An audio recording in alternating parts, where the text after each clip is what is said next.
Alright guys, so I'm about to hopefully get ready to do an intro to stippling video, and before I get that far I wanted to at least take the time and do a breakdown video, since essentially stippling, you're going to end up doing it anyway.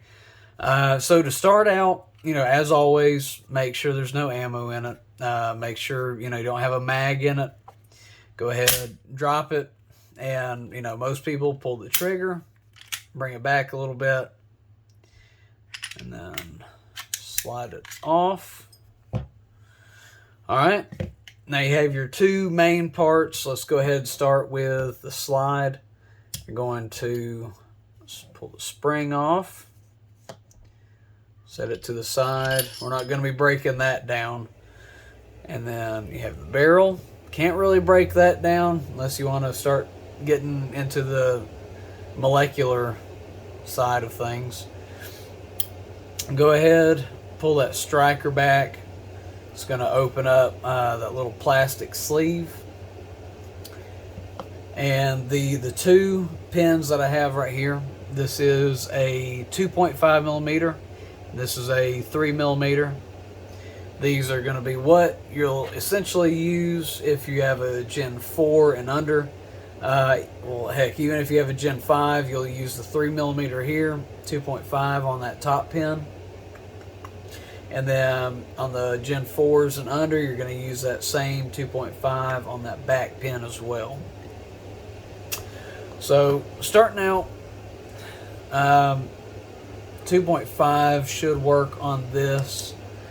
The sleeve on the inside, it kind of protrudes up under the striker, so you fit your pin between, or I'm sorry, your punch between your striker and that plastic sleeve. You're going to insert it between the two and pull towards the opening. And while you do that, you hold your finger over, which I'll show you what you hold your finger over if you've never taken it apart before. But so pulling down essentially releases the spring tension against your back, and in doing so you can remove this all the way. And then that leaves you with these two areas. This area is your striker and sleeve for the most part. You do have a plastic insert down in here, which if you build slides, you will insert them, but typically buying it from factory, those slides are more or less stuck in there. You can get different kind of grippers and you insert it, twist, and then you can pull them out. But, unless you stick something down in there and gouge that plastic up in there, you don't really have to mess with it. So with this, so this is your striker, comes out this way. I'm not going to fully break this down, but I can easily explain it to you. Let me stand up just so I make sure it's not getting blurred on me. Alright, so what you can do, there's two things you can actually do. One, you can stand your slide up, and in this hole you can insert it like so, so that the striker side is touching like so. So it creates like a table. And then what you're able to do is, I'm going to brace it against me just to give you all a better view of it. And you can pull this spring down by hand, and in doing so, there's a sleeve, two little sleeves right here. And what those are, they fit together kind of like a cup. So you pull the spring down all the way, and this will come off in two pieces. One cup on this side, one little cup on that side, and then that spring is released off. And then this little plastic piece will then slide off too.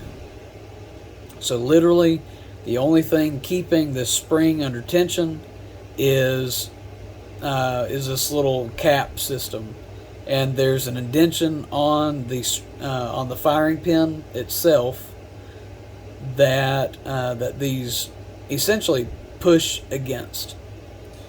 So these plastic pieces make a wedge, and then the spring pushes up over the bottom of them. So if I pull it back, there it goes. You can see it right there. And if y'all need me to, throw it in the comments. Say, hey, can you do a second video edit, breaking that down all the way? And by all means, I can. It won't take too much time, but I would think explaining that you pull the spring down, and then these two caps come off, and then you slowly release that spring tension, and then that's all there is to disassembling the rest of your striker firing pin. I'm going to set that there. And then last you have is the tension bar for your extractor. Typically, you don't have to do anything here. All it is the bar, and then the spring is more or less friction locked to the end of this bar with this little plastic plug in it. So literally there's no parts keeping this together, like screws or whatnot. So just set that there. And then lastly, in this assembly, you have your plunge and your extractor.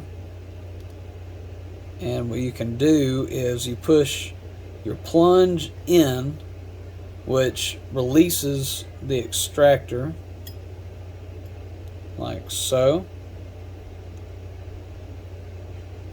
So just showing you how it fits in there. So whenever you're reassembling it, you would put your plunge back in there without losing the plunge spring, and I'll show you what that plunge spring looks like. So push that all the way back in, insert it, put the cap to the back and the hook to the front, insert it like so, and release on that. Then that, as it comes up, it hooks back into the extractor, so that extractor is not coming out. So push in to release. Alright, so there's the extractor. And then for the plunge, this just pops out, and be careful, there is a small spring on it. Boom. Alright, set that down.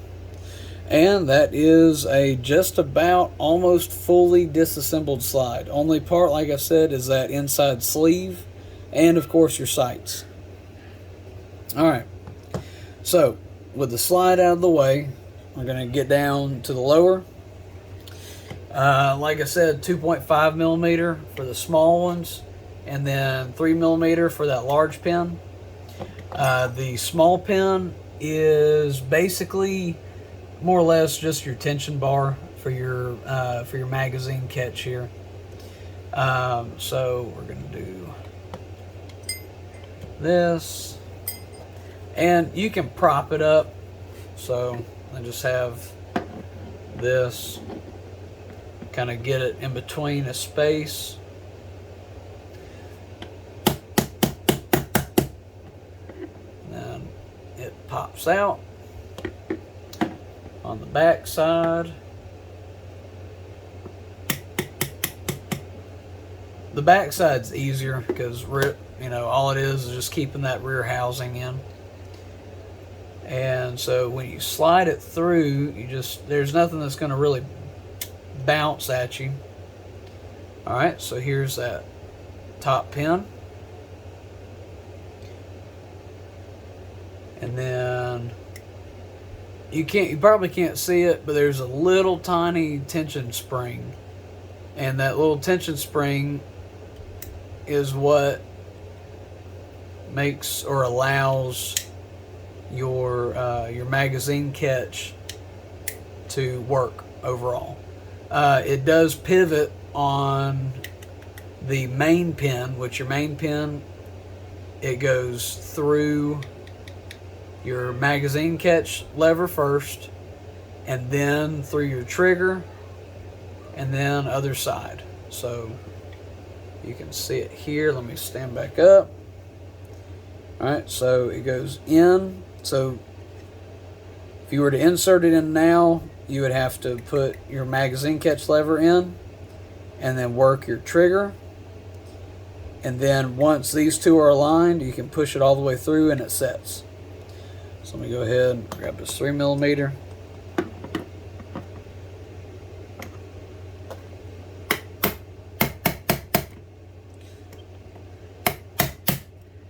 There we go. Pop like so. Alright. And then that's your 3mm pin, and your other one, a little bit tighter. There it goes, 2mm. Alright, so now there are no pins, well, except for this back, but I mean right here. This area again is going to be your Gen 4, Gen 5 similarity. And then you lift up here. So this is that mag catch. Your 3mm pin's here, and then that smaller pin sits right on top, and it just puts it under tension. That's all that top pin's for.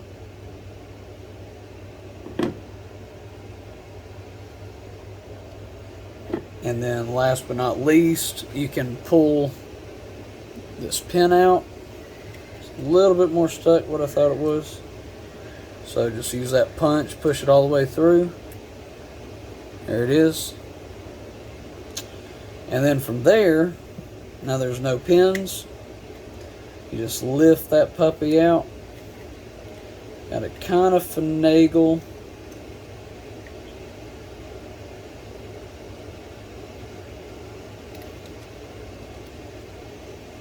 Sometimes it works, sometimes it doesn't. There it goes. Alright, so this locking bar, once you kind of move that trigger a little bit, it'll pop up. If it pulls all the way out, it's fine. All you do is you just push it back in. So you can see there's that 2.5mm pin where it goes through there partially. And then right there is that 3mm. Alright. So heck with it, since it's already there. 3mm pin, 1/2, just so you see how it fits up, just like that. Alright, setting that down. So I'm going to kind of adjust this back just a little bit. Alright.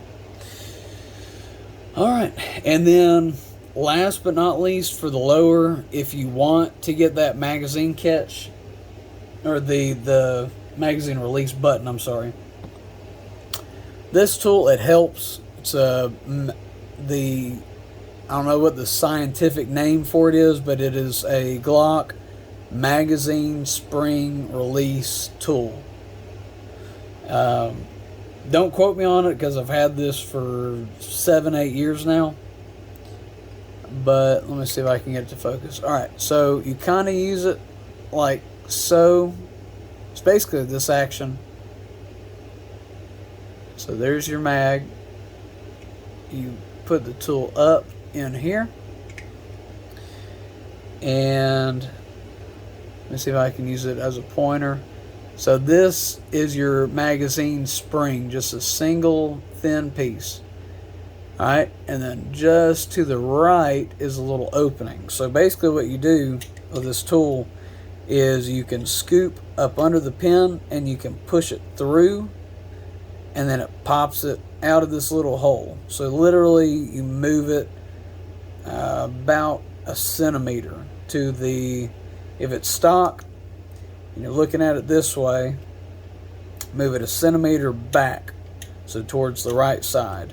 And then it pops out, and then you can pop your button out and then change sides, put it back in, and then there's a hole on the other side where you just you would use the same tool and you would move that magazine spring to the other hole, and that's essentially how you can change from a right-handed release to a left-handed release. Gen 3 you can't, but Gen 4 you can.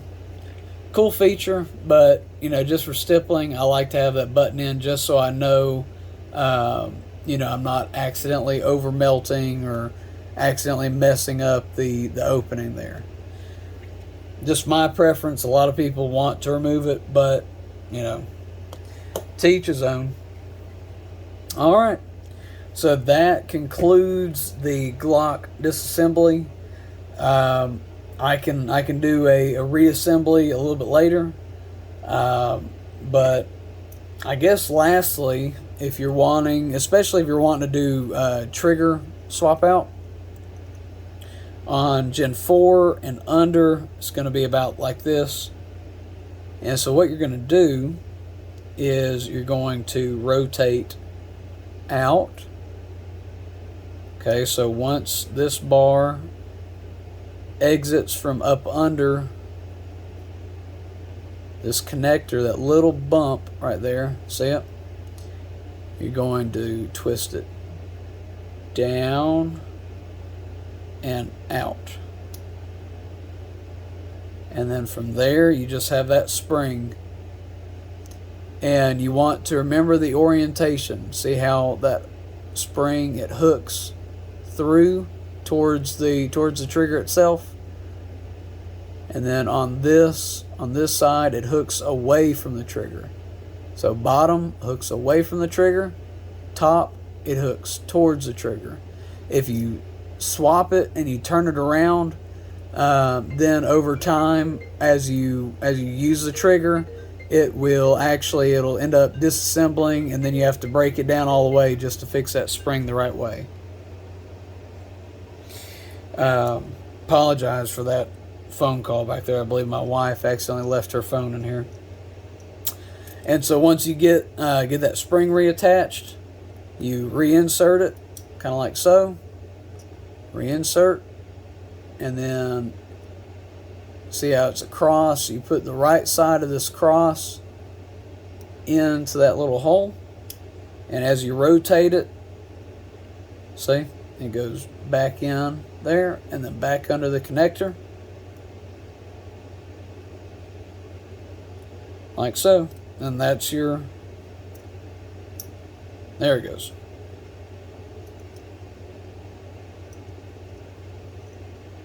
And that is your trigger setup. And whenever you buy one that already has the bar on eBay, literally that's all you do. You just undo the spring in there, reattach it, and then pop that new trigger in. And so I'm just trying to make sure I have not missed anything, so y'all can't, roast me in the comments. Oh, you forgot this, you forgot that. I guess a side note, 25 cent, 10 cent, whatever you call it, polish jobs. The quickest way is to do a light polishing on this portion of the trigger. You can kind of see the grains of the metal in there. Basically all you do is you use like 1,000 grit, and you just polish it up, or polishing compound. Polish it up, make it really smooth and bright. And then also on the back side where the trigger portion connects to the striker. So get this back up. So it fits like so. And so these connect.